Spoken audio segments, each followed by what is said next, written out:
दोस्तों, आज हम सीखेंगे WDS क्या होता है और उसे कॉन्फ़िगर कैसे करते हैं। बेसिकली WDS जो है एक डेवलपमेंट सर्विस है, टूल है जो हमारे सर्वर में इनबिल्ट होता है और इसका यूज़ जो है हम विंडोज़ इंस्टॉलेशन के लिए करते हैं। तो अभी इसमें कुछ चीज़ें नॉलेज हैं जिसमें ये सर्वर 2008 से स्टार्टिंग है, इसका इनबिल्ट है इसके अंदर। ये नेटवर्क बेस्ड इंस्टॉलेशन होता है इसका, जो हमारे विंडोज़ के ऑपरेटिंग सिस्टम है उसके लिए हम इंस्टॉल करते हैं। और इसमें इसको इंस्टॉल करने के लिए बेसिकली हमें कुछ रिक्वायरमेंट होता है, जैसे एक्टिव डायरेक्टरी होना चाहिए।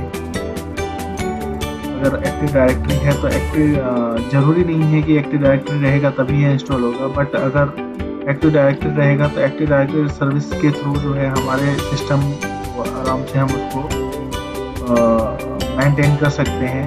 अदरवाइज हम स्टैंड अलोन सर्वर भी बना सकते हैं इसको, जिसमें हमारा किसी एक्टिव डायरेक्टरी से ज़रूरत नहीं है कि वो रहेगा तभी चलेगा। अदरवाइज हम इस तरीके से भी इसका उपयोग कर सकते हैं। लेकिन इसमें DHCP होना ज़रूरी है, क्योंकि अगर DHCP नहीं रहेगा तो आपके जिस सिस्टम को आप बूट करा रहे हैं वो सिस्टम बूट नहीं करेगा, क्योंकि ये PXE बूट के थ्रू जो है इसका बूटिंग होता है। PXE बूट क्या होता है वो मैं आगे आपको समझा दूंगा।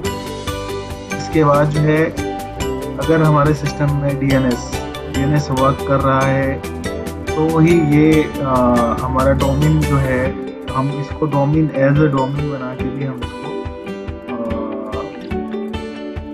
जस्ट लाइक जैसे हम एक छोटा सा उदाहरण देते हैं।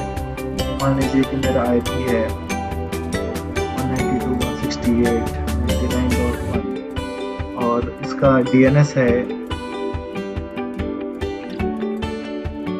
एग्जाम्पल, ये अगर DNS है xyz.com, तो हम xyz.com को ही सीधा हम कम्युनिकेट करा के जो है इसको बूट करा सकते हैं। अगर हमारा xyz.com जो है रहेगा तो हमारा आसानी से बूट हो जाएगा।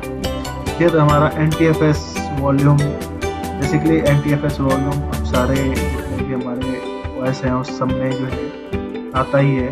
तो इसलिए जो है ये वॉल्यूम होता किस लिए है, क्योंकि हमारा जो इमेज का स्टोरेज है कहाँ पे रहेगा, कहाँ से वो लेगा, फॉरवर्डिंग कैसे होगा, इसमें जो है वॉल्यूम जो है जो क्रिएट कर रहा है वो कहाँ से कर रहा है, ये सारी चीज़ें जो है हमारा NTFS देखता है कि इमेज स्टोर है और उसी इमेज को ये उठाता है, तो हमारा NTFS वॉल्यूम के थ्रू उठाता है ये। फिर इसमें क्रेडेंशियल के इशू आता है। जैसे हम इंस्टॉल करते हैं तो इसमें हमारा मेंबर है, अगर हमारा मेंबर में क्रेडेंशियल में आता है कि WDS रोल के लिए मस्ट है कि हमारा मेंबर लोकल एडमिनिस्ट्रेटर का होना जरूरी है। मेंबर जो है लोकल ग्रुप का होना चाहिए। देन हम इंस्टॉलेशन के लिए जाते हैं, इंस्टॉलेशन में क्या क्या चीज़ें हैं तो इसमें आप देख सकते हैं कि सबसे पहले हम विंडोज सर्वर विजार्ड, यानी जहाँ पे हम लोग अपना रोल एंड फीचर्स को इंस्टॉल करते हैं, विंडोज सर्वर विजार्ड को ओपन करते हैं।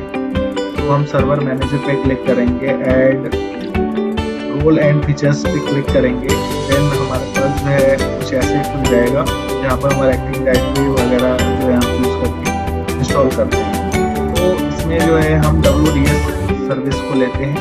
WDS सर्विस को लेने के बाद हम नेक्स्ट करेंगे। इसमें कुछ इन्फॉर्मेशन आपको दे रहा है कि आपके DHCP DNS जो है अवेलेबल होना चाहिए ट्रांसपोर्ट सर्वर के लिए, ज़रूरी है। और आप इसमें विंडोज सर्वर के लिए कुछ फीचर्स होते हैं जो कि इंस्टॉल करना है, या फिर जो है इसमें यूटिलिटी है WDS यूटिलिटी PXE जो है इसका के लिए काम करता है। ये सारी चीज़ें PXE सर्वर जो होता है, PXE सर्वर जो है आपका होना चाहिए, ये सारी चीज़ें जो है ज़रूरी है। VXC को अगर आप इनेबल नहीं करोगे तो आपका नेटवर्क बूट नहीं होगा।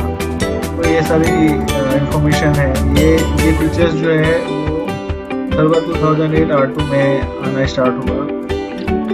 तो अभी जो है हमें यहाँ पे इंस्टॉल करने के लिए जो हमारे दोनों रोल हैं उन दोनों को इंस्टॉल करना पड़ेगा। हमारा डेवलपमेंट सर्वर और ट्रांसपोर्ट सर्वर दोनों को ओपन करना पड़ेगा, सिंगल से नहीं होगा। देन इसमें कुछ हमें बता रहा है कि हमारा ट्रांसपोर्ट सर्वर जो है कहाँ काम आता है, किस लिए काम आता है। तो यहाँ पर आप देख सकते हैं कि provide the full functionally of WD server, और ये configure and remotely install Windows server Windows operating system के लिए काम आता है। ट्रांसपोर्ट सर्वर जो है वो जो हमारा ट्रांसपोर्ट होता है, जो हमारा सर्वर टू क्लाइंट के लिए जो कम्युनिकेशन होता है उसके लिए काम आता है, कम्युनिकेट कराने के लिए। जो हमारा नेटवर्क अगर हमारा सही तरीके से चल रहा है तो हमारा VXC बूट जो है वो कैसे काम करेगा, कैसे वो एप्लीकेशन को इंस्टॉल करेगा, वो ट्रांसपोर्ट सर्वर ही डिफाइन करेगा। ये हमारा ट्रांसपोर्ट सर्वर हो गया, जिसमें transport server is not required ADDS, DNS and DHCP. Configure of the transport server is carrying out through WDS utility VXC only. ठीक है, तो ये हमारा ट्रांसपोर्ट सर्वर के लिए होता है PowerShell या फिर GUI। PowerShell और GUI can not be used to configure transport server. तो ये जरूरी, ये एक तरीके का फंक्शन है जो आपके WDS में है, लेकिन आप इसको कॉन्फ़िगर नहीं कर सकते। ये आप सिर्फ इसके रोल को इंस्टॉल कर दोगे, बट ये जो काम करना है ये सब आपका नेटवर्क लेयर, आई थिंक समझ लीजिए कि नेटवर्क में जो है ये काम करता है ट्रांसपोर्ट, कि आपके फाइल को कैसे जो है वो किस तरीके से इंस्टॉल करेगा, किस तरीके से वो काम करेगा। तो देन क्लिक और इसको इंस्टॉल करेंगे। इंस्टॉल करने के बाद फिर WDS को कॉन्फ़िगर भी करना होता है कि हमें कैसे इसको कॉन्फ़िगर करेंगे। तो आपको सबसे पहले हम डैशबोर्ड पे जाना पड़ेगा और टाइप करेंगे WDS। तो WDS टाइप करते ही हमारे पास WDS लॉन्चर आ जाएगा, इसमें लिखा होगा विंडोज डेवलपमेंट सर्विसेज। तो ये इसको हम क्लिक करेंगे। क्लिक करने के बाद हमारे पास कुछ ऐसा विजार्ड खुल के आएगा WDS का। तो इसमें जो है आप देख सकते हैं कि WDS में ये हो रहा है कि कॉन्फ़िगर करने के लिए, तो हम इसको कॉन्फ़िगर करते हैं और कॉन्फ़िगर पे क्लिक किया। देन जो है वही हमें फिर से बता रहा है कि आपके पास क्या क्या चीज़ें होना चाहिए। अगर नहीं है तो ये DHCP अगर नहीं रहेगा तो आपको असाइन नहीं करेगा। तो DHCP असाइन करने के लिए DHCP का होना ज़रूरी है। VXC है यहाँ पे the resolution environment, pre boot education environment जो है इसका होता है। एक्चुअली ये यूज़ होता है हमारा नेटवर्क में बूटिंग के लिए, बूटिंग पर्पज़ के लिए हमारा यूज़ होता है। DNS सभी को पता है, नेम रेजोल्यूशन है, हमारा IP नेम टू IP को रिजॉल्व करने के काम आता है। एंड NTFS फाइल सिस्टम के बारे में सब जानते हैं। NTFS फाइल सिस्टम जो है हमारा विंडोज़ का फाइल सिस्टम है। तो फिर नेक्स्ट करेंगे। नेक्स्ट करने के बाद जो है हमारा एक्टिव डायरेक्टरी पूछ रहा है कि active directory integrated with active directory and stand alone server, आपको किस तरीके से कॉन्फ़िगर करना है। अगर आपको ये स्टैंड अलोन सर्वर मतलब अलग से बनाना है सर्वर, तो उसके लिए आप ये यूज़ करेंगे। अदरवाइज जो है इंटीग्रेटेड विद एक्टिव डायरेक्टरी, यानी एक्टिव डायरेक्टरी के साथ भी इसको मर्ज कर सकते हैं, जिससे हमारा सर्विस वगैरह जो है वो एक्टिव डायरेक्टरी से ही उठाएगा और उसमें जितने भी सिस्टम होंगे उन सब के लिए ये काम करेगा। इस तरीके से भी इसको हम मैनेज कर सकते हैं। देन फिर हमारे पास आता है कि विंडोज़ जो फाइल है रिमोट इंस्टॉलेशन फोल्डर फाइल, हम इसके लिए जो है बात देते हैं कि हमारा जो लोकेशन है वो कहाँ रहेगा। तो हम C ड्राइव में भी दे सकते हैं, D ड्राइव में भी दे सकते हैं कि हमारा जो इमेज है वो इमेज कहाँ पे बनेगा जाकर। तो इसके लिए ये काम आता है। देन ये इसके बाद जो है हमारा आ जाता है कि DHCP को कैसे कॉन्फ़िगर करें। और DHCP जो है वो पहले DHCP रोल में जाके हम DHCP को कॉन्फ़िगर करेंगे।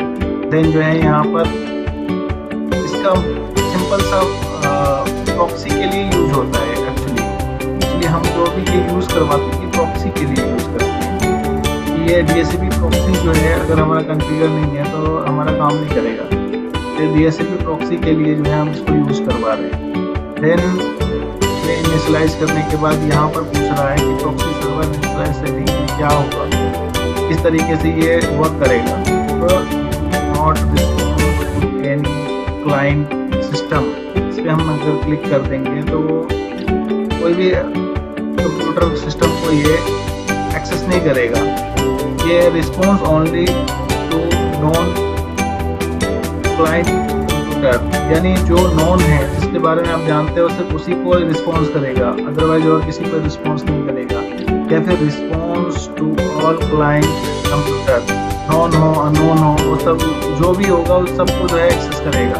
इसमें जैसे ही आप ट्रिक लगाओगे वैसे ही यहाँ पे आ जाएगा रिक्वायर्ड एडमिनिस्ट्रेटर अप्रूवल और अननोन कंप्यूटर, जिसको वो नहीं जानता है उसको अगर इंस्टॉल करना है तो इसके लिए एडमिन का अप्रूवल रिक्वायर्ड रहेगा। अगर मैं यहाँ ट्रिक लगाऊंगा तो वो अप्रूवल के लिए पूछेगा, अगर मैं ट्रिक नहीं लगाऊंगा तो वो नहीं पूछेगा अप्रूवल के लिए।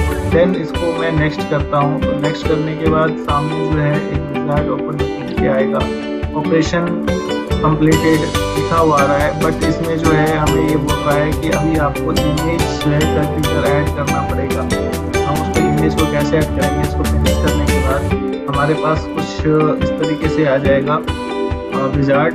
और इस पे सर्वर जो ये सर्वर है, इस सर्वर पे राइट क्लिक करेंगे हम, जैसे हमारे आपको सर्वर दिखाते हैं, सर्वर है, सर्वर पे राइट क्लिक करेंगे तो हमारे पास जो है या फिर एक्शन में जो है हमें मिल जाएगा प्रॉपर्टीज पे क्लिक करने के बाद हमें जाना है PXE रिस्पॉन्स। तो ये PXE रिस्पॉन्स पे जाएंगे, यहाँ पे लिखा हुआ है कि नॉन अननोन है, एडमिन का जो है अप्रूवल चाहिए नहीं चाहिए, वो उस पर क्लिक करना पड़ेगा। और अगर एडमिन का अप्रूवल चाहिए तो यहाँ पे क्लिक करना है, अदरवाइज जो है चेक कर देंगे नॉन अननोन, कोई भी विदाउट एडमिन अप्रूवल का नहीं ले लेगा। देन जो है हमारे पास नॉट रिस्पॉन्स टू एनी, इसलिए है डिफाइन कर रहा है यहाँ पे कि आपको जो है WS response to any client computer, this option will be only the effort active if WDS and DHCP are running on different server। तो DHCP अगर हमारा किसी और सर्वर पे है हम उसके लिए ये क्लिक करते हैं, अदरवाइज जो है रिस्पॉन्स टू सर्वर की डायरेक्टरी के अंदर उसमें डिवाइस आ रहे हैं उसके लिए है। अदरवाइज हमारा तीसरा ऑप्शन आता है नॉन और अननोन, जो भी होगा वो सबको ले लेगा, जितने भी डिवाइसेस हैं वो नॉन हो या नॉन हो। अब उसमें जो है हम कॉन्फ़िगर करते हैं कि DHCP जो है पासवर्ड भी, एडमिन का पासवर्ड ज़रूरी हो ना हो, वो सारी चीज़ें हम इसमें डिफाइन कर सकते हैं। ये क्या है, ये बोल रहा है कि ये रिस्पॉन्स डिले, जो रिस्पॉन्स डिले फॉर्मेट है कुछ इस तरीके का है। तो ये डिले कितना होना चाहिए, 0 सेकेंड है, अगर हम इसको बढ़ा देंगे तो ये कितनी देर तक डिले कर सकता है। जब आप बूट कर रहे हो तो जो है जितना टाइम आप डालोगे इसमें टाइम तक जो है वो डिले करके चलेगा। तो ये ऑप्शन हो गए। फिर हमारा आता है एक्टिव डायरेक्टरी फॉर्मेट में, इस तरीके का फॉर्मेट हमें यूज करना है। सेम डोमेन का जो है जो डेवलपमेंट सर्वर है उसका वाला यूज करना है, या फिर हमारे पास कोई दूसरा लोकेशन है एक्टिव डायरेक्टरी का हम वो दे सकते हैं, और ऑर्गेनाइजेशन भी हम दे सकते हैं कि किस तरीके से परफॉर्म करना है। फिर client name policies, client name policies भी इसमें डिफाइन कर सकते हैं कि ये यूजर नेम कौन सा होगा, इसमें जो है हम किस तरीके से अपन रखेंगे नेम पॉलिसीज में। कंप्यूटर अकाउंट लोकेशन भी हम डाल सकते हैं कि हमारा कहाँ पे जाके इस मतलब किसी ऑर्गेनाइजेशन यूनिट में ये सेव होगा। ये सारी चीज़ें जो है हम उसमें फिगर करते हैं। फिर आता है बूट टैब। बूट टैब के लिए ये एक्चुअली ज़्यादातर तो टैब हमारा होता है वो होता है अप्रैल। अदरवाइज जो है हमें पूरी तरीके से स्कैप करने पे जो है ये कंटिन्यू हो जाए या फिर नेबर के लिए ये सारे ऑप्शंस हैं। जैसे नॉन अननोन के लिए कैसे हम रखना है, हमारा आर्टिकल कैसे होगा, आर्किटेक्चर कैसे रहेगा, आर्किटेक्चर में क्या रहेगा, ये सारी चीज़ें जो है हम यहाँ पे डिफाइन करते हैं। देन जो है इसके बाद हमारे पास आता है कि क्लाइंट साइड में जो है वो हम ये आर्किटेक्चर जो है सेट कर सकते हैं कि हमारा रेंडर इंस्टॉलेशन में कैसे है, इसका आर्किटेक्चर रहेगा 64 बिट रहेगा या फिर क्या रहेगा, ये सारी चीज़ें हम यहाँ पे कर सकते हैं। देन इसके बाद जो है हमारा DHCP आता है। DHCP में जैसे कि पहले ही मैंने बताया कि DHCP में नॉट लिसन DHCP पोर्ट इस पर चूज़ करना है। देन इस पर कंप्यूटर DHCP पे क्लिक करना है। ये सारी चीज़ें जो हैं इसमें चूज़ करते हैं।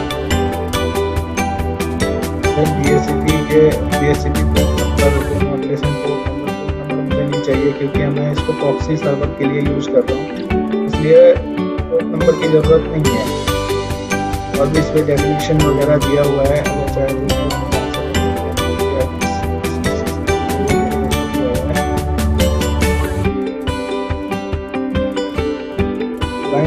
कस्टम मोड ऑप्शंस में 60 क्लाइंट है और ये pre defined option 66 IPN post के लिए है। ये मतलब ये ऑप्शन होते हैं कि हम कौन से ऑप्शन इसके लिए सेलेक्ट कर रहे हैं। देन अभी इसमें जो है मल्टीकास्ट IP एड्रेस जो है हमें कॉन्फ़िगर करना है। DHCP रेंज जो है वो देना है। ट्रांसफ़र सेटिंग्स वगैरह जो है इसमें इंस्टॉल होता है। डोमेन कंट्रोलर होता है। DHCP ऑथराइजेशन होता है।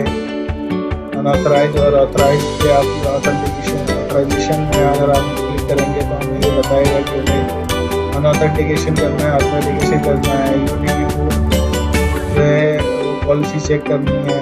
नेटवर्क प्रोफाइल क्या होना चाहिए, ये सारी चीज़ें जो है हम GUI बेस पे and not in a GUI base, ये GUI बेस नहीं है, लेकिन हम ये सारी चीज़ें इसको कॉन्फ़िगर करके हम बता सकते हैं।